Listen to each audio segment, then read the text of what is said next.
So what's up people, and welcome to another Alita Battle Angel / GUNNM video.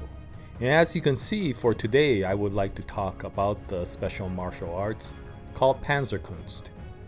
And as we already saw in the movie, it is a very unique martial arts exclusively used by the faction that Alita used to be with.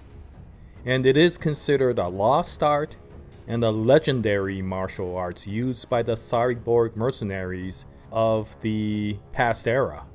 And so little was given with regards to this martial arts in the movie, and in fact, even if you read the comic, not much is known with regards to this martial arts. But what I wanted to do is give whatever little information is provided by the comic so far, and at least provide a basic introduction to this martial arts.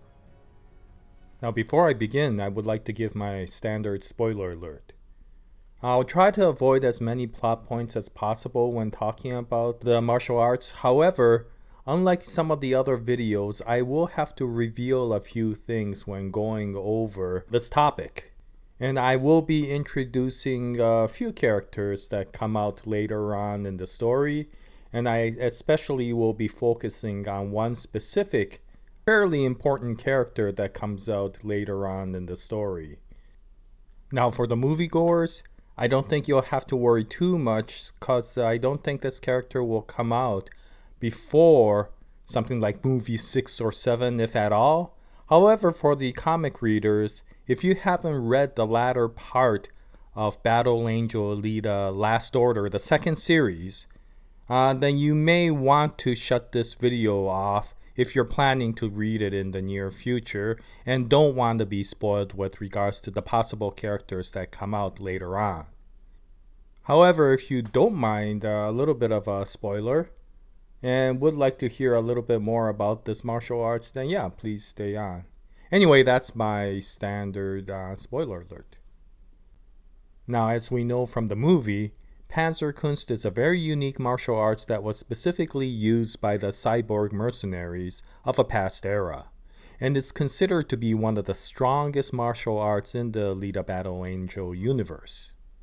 It originated in Mars, and as it was exclusively used by the Special Operations military forces in Mars, it is not a self-defense sort of martial arts. This martial arts is specifically designed to kill as many people as possible in the shortest amount of time.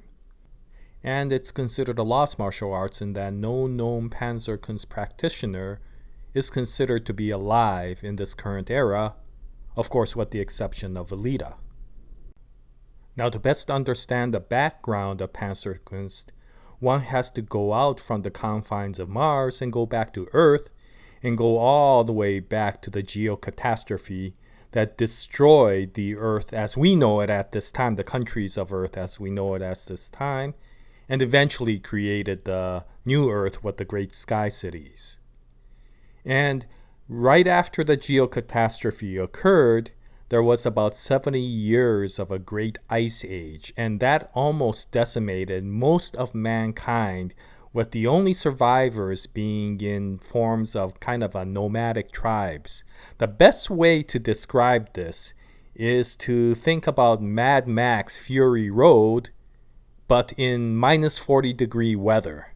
And if you can think about it that way, yeah, that was the type of world that was left after the great geocatastrophe. And the reason this links to Panzer Kunst, which I will talk about later, is we need to introduce one of the survivors at that time. Her name is Vilma Thackeray, and she turns out to be a very important person to the creation of Panzer Kunst.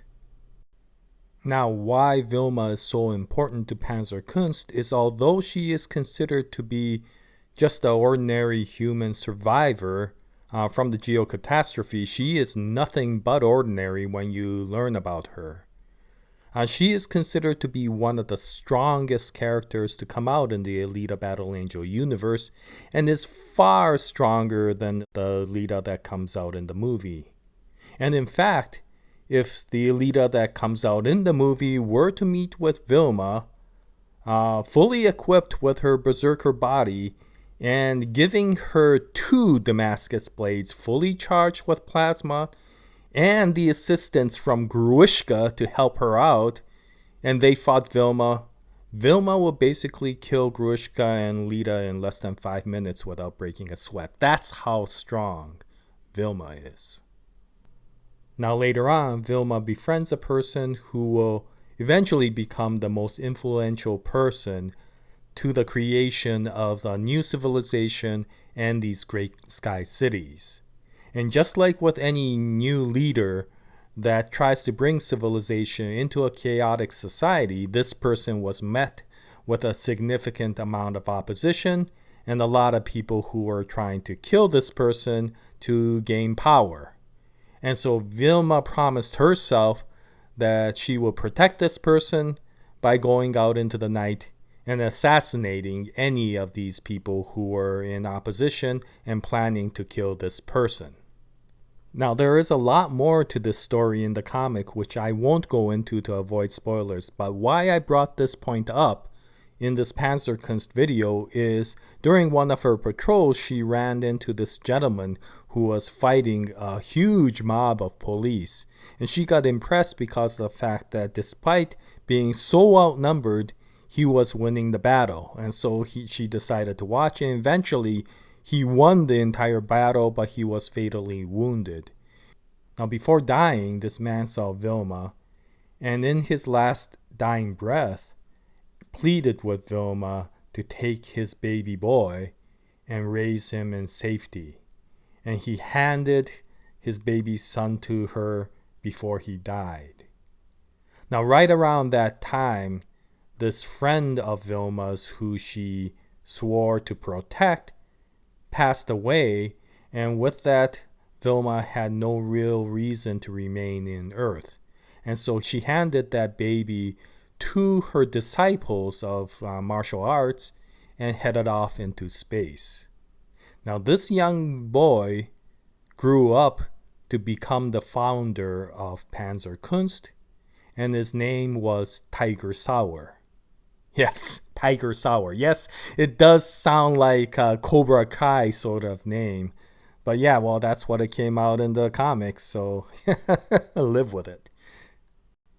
So although I don't recall it being directly stated in the comic, it is implied that because Tiger Sauer learned martial arts from the disciples of Vilma, who was one of the strongest characters in the Alita Battle Angel universe, that he became a strong martial artist in himself. Now fast forward a little bit into the future, and he himself eventually travels into space and goes to the Mars colonies. He also eventually gets a cybernetic body. Again, this is implied, but he gets a cybernetic body, and from that he creates one of the first martial arts specifically designed for cyborg mercenaries called Panzer Kunst. Eventually, Tiger Sauer gets 5 disciples of his own, and they later on create the 5 great schools of the Panzer Kunst Academy. And now, if we fast forward further to the time around the terraforming wars, of course, a little bit more than 300 years before the time of the movie, I think, although I'm not sure, at least 2 of the 5 schools are remaining, possibly 3. The 2 schools I know of are the Mauser School and the Schneider School of Panzer Kunst. And there may be a third, like I think something like the Gossen School of Panzer Kunst. There may be. I'm not sure about that. But definitely there was the Mauser School and most likely the Schneider School. And I think Alita was a student of the Mauser School of Panzer Kunst. Now, as far as rank is concerned, I do need to apologize for some of the things I mentioned in previous videos where I said Alita was a master of Panzer Kunst. I said that as a matter of convenience, and in fact around the time that she was in that great raid on the space elevator, she was not a master of Panzer Kunst, but what is called the Hoherkrieger, which is the High Warrior rank, which is one rank below the Master. So you could consider that to be a Junior Master. However, I just didn't want to go over the explanation of what Jorge Krieger was, so I just conveniently said she was the Master. But anyway, she was basically to the level of a High Warrior rank. Now, in the movie, when she wakes up, she doesn't know a fraction of the amount of Panzer Kunst that she had when she was a High Warrior. So right now, you could consider her as somewhat a novice level of Panzer Kunst. Now, of course, to the comic readers who have read to the end of Last Order and who are currently reading Mars Chronicle, I would think that considering the number of opponents that she has faced, the type of opponents that she has faced, and the experiences that she had along in her journeys, that she has surpassed the skill level that she had when she was basically raiding that space elevator. So now I would consider herself to be maybe a master level, maybe even higher, maybe one level higher than that. However, we do know that the Panzer Kunst rank goes all the way up to Grandmaster. I don't think even now she has reached that Grandmaster level. So most likely there are other Panzer Kunst practitioners who are still higher skilled than the Alita that's in the comic. And of course, we know that the Alita in the comic is far, far stronger than the Alita that first comes out in the movie.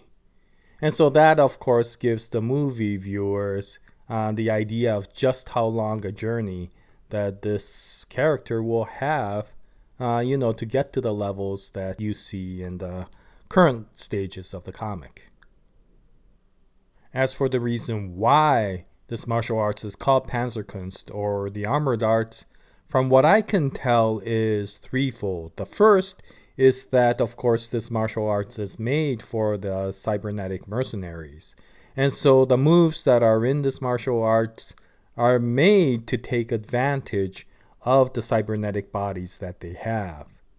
Now, in addition to that, the Panzerkunst is made to take on cybernetic entities, whether they are cyborgs themselves, they are giant mechs, or they are huge vehicles. And since the military of this era are these huge monstrosities of mechanical and cybernetic creations, they basically have to have a fighting technique that can take these sorts of opponents down. And finally, it is called the armored arts rather than the martial arts because of the fact that it takes advantage of a variety of different weapons that are available in this era. Of course, some of them are bladed weapons, some of them are blunt weapons, and of course many of them are ranged weapons, whether they are things like bow and arrows or things like guns, any sort of guns, all the way up to rocket launchers. And their fighting techniques are used to utilize any form of basically weapons to take on the opponent. A typical scene that you might see a Panzerkunst practitioner do is, strike somebody in the midsection so that the person will double over and open his mouth. And during that time, typically a fighter will come in with an uppercut, but a Panzerkunst practitioner will actually uppercut while holding on to a handgun and jamming that handgun into the mouth of the opponent and firing multiple rounds while performing an uppercut. So that is the type of moves that Panzerkunst might do to utilize ordnance at the same time as doing hand-to-hand fighting. So Panzerkunst relied on a significant amount of accuracy and agility on top of strength and speed. And they focused on two areas. One is that they can fight opponents that are far bigger and far stronger than themselves. And also, they had to fight in a variety of environments, including outer space. So not having a ground was not an excuse to not be able to fight. And they understood how to fight even in a zero-G environment. And so being able to adapt quickly to whatever circumstance you were going up against was one of the requirements of Panzer Kunst. And because of that, their fighting style was very unusual. They were able to fight while basically flying through the air, performing various acrobatic techniques to help increase their momentum, which will of course increase their strength, and still be able to accurately strike weak areas such as a joint that connected, for example, the arm to the shoulder of a cyborg opponent like you saw in the movie. And so those types of things were practiced significantly with Panzer Kunst. Now, of course, being able to fight and take on multiple opponents while they were basically flying through the air was another thing that they excelled in, as Alita showed in the bar fight scene.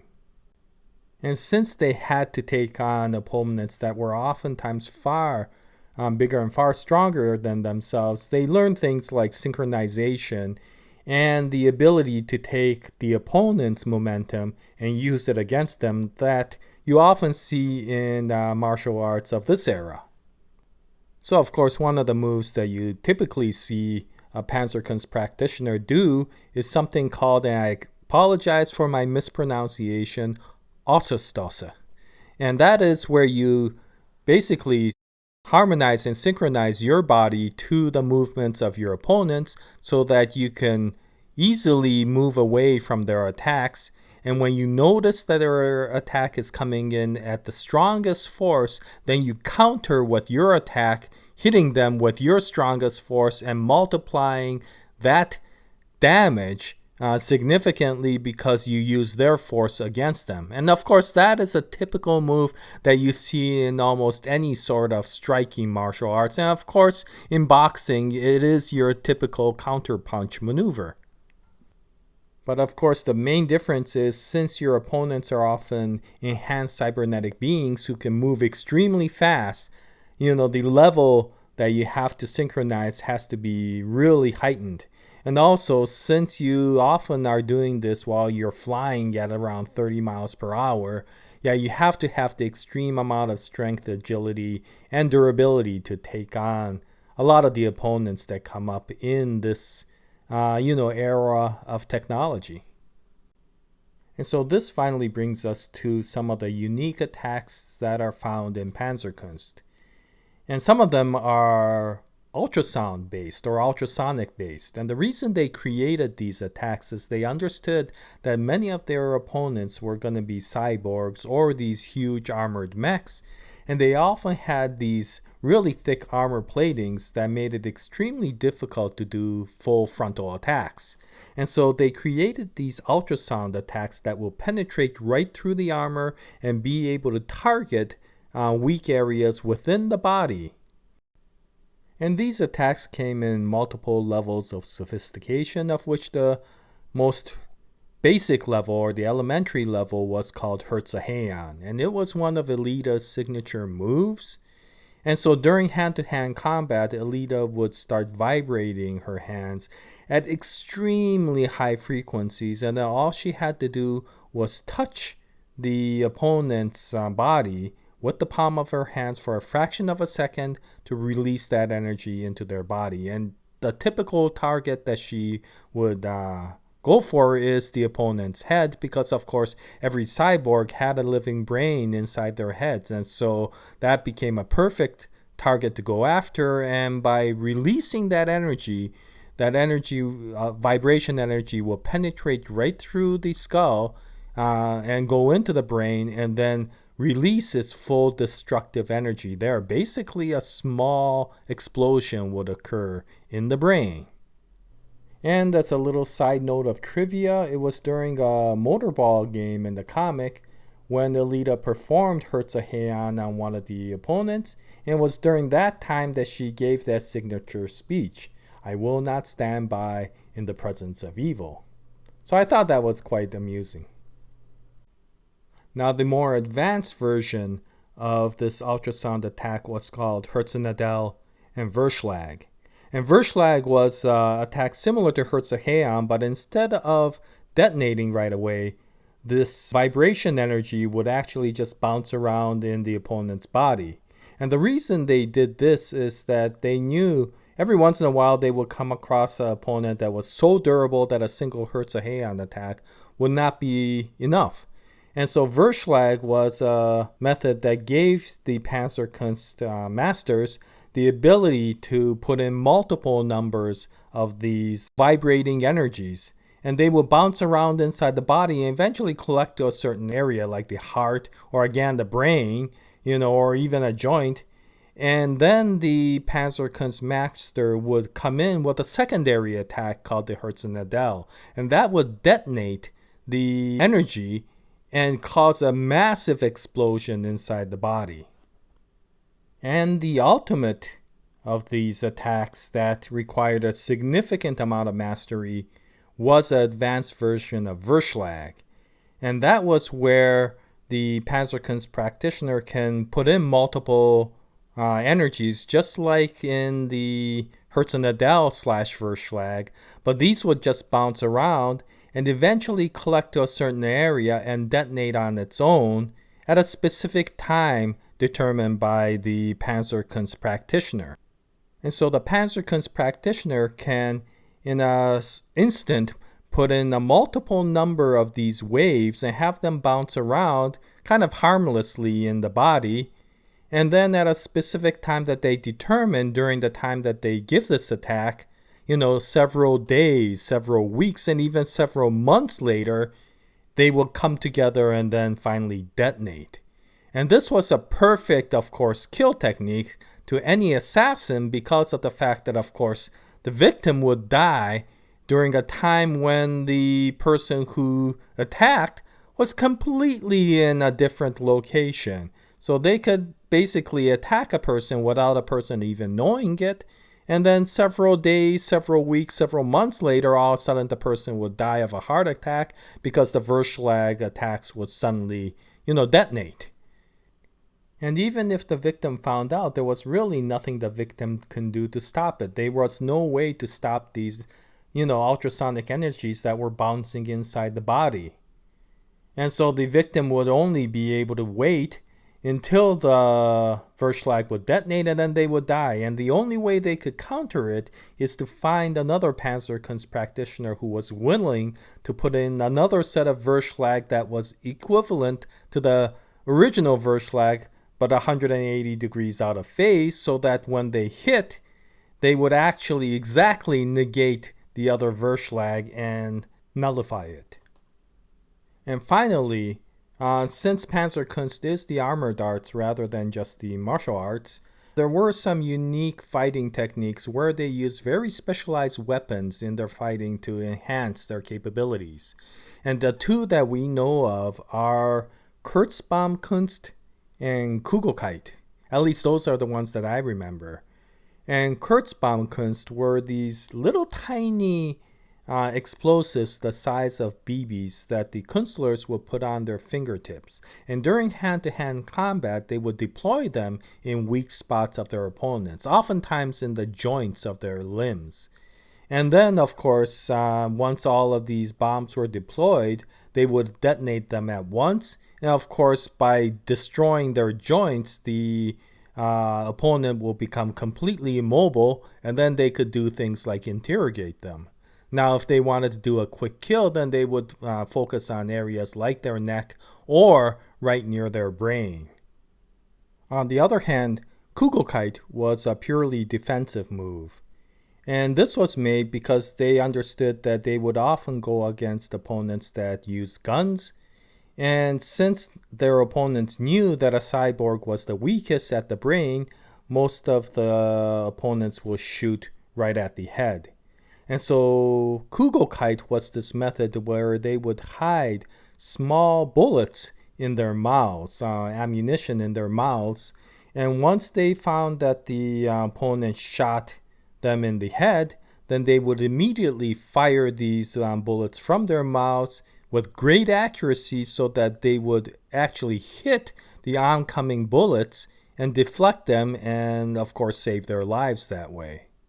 And so using Kugelkeit, Master Kunstler can actually deflect a bullet that was coming from a gun that was only a few, feet away from them, or they could also use it to deflect bullets that came from a sniper rifle. So it was an extremely effective technique to defend themselves against sniper type of attacks. Anyway, these are some of the basics with regards to the Panzer Kunst martial art. And of course, there's a lot more information, a lot of which I don't even remember, so I apologize for that. But I hope that this video gives you some idea of the level of skill that comes with a Panzer Kunst practitioner, and why the martial arts was considered one of the strongest in the Alita Battle Angel universe. In any case, that's it for this video. If you have any comments, please post them in the comments section below. And I'll continue to make more Battle Angel Alita or Alita Battle Angel or GUNNM videos in the future. At that time, I hope you join us. But in any case, thank you very much for watching. And until the next time, happy anime watching, happy movie watching, happy comic book reading, and as always, Jaya, nice day everyone.